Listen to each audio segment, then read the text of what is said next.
গাজীপুরের শ্রীপুরে আল কোরআন ফাউন্ডেশন গাজীপুরের উদ্যোগে গাজীপুর বাজার কেন্দ্রীয় জামে মসজিদে ইসলামী মাহফিল 2025 অনুষ্ঠিত হয়। গাজীপুর থেকে আলামিনের তথ্য ছবিতে থাকছে বিস্তারিত। 17 অক্টোবর মাগরিব বাদ গাজীপুর বাজার কেন্দ্রীয় জামে মসজিদে এক ইসলামী মাহফিলের প্রধান বক্তা হিসেবে গুরুত্বপূর্ণ ওয়াজ করেন আল্লামা নজরুল ইসলাম কাশিমি।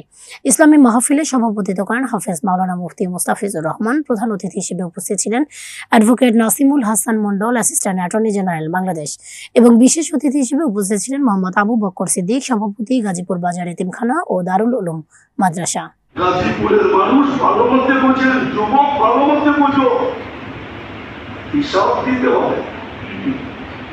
আল্লাহটা ভোগ করবে আর হিসাব দিবে না, দেখে কোরআন যাবে তো যাবে কোথায়? কোরআন তো এটাই বুঝেছে, আফাহাসিবতুম আন্নামা খালাকনাকুম আবাস ওয়া আন্নাকুম ইলাইনা লা তুরজাউন। উপস্থিত হয়ে থাকে নবী সন্তান সকলেই আমাদের সর্বমানের উপস্থিত হয়ে থাকে, আল্লাহ উপস্থিত হয়ে থাকে।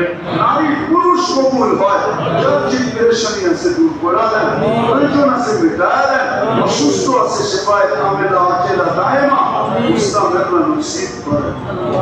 মাটির নিচে যারা চলে গেছে সবাইকে মাফ করে।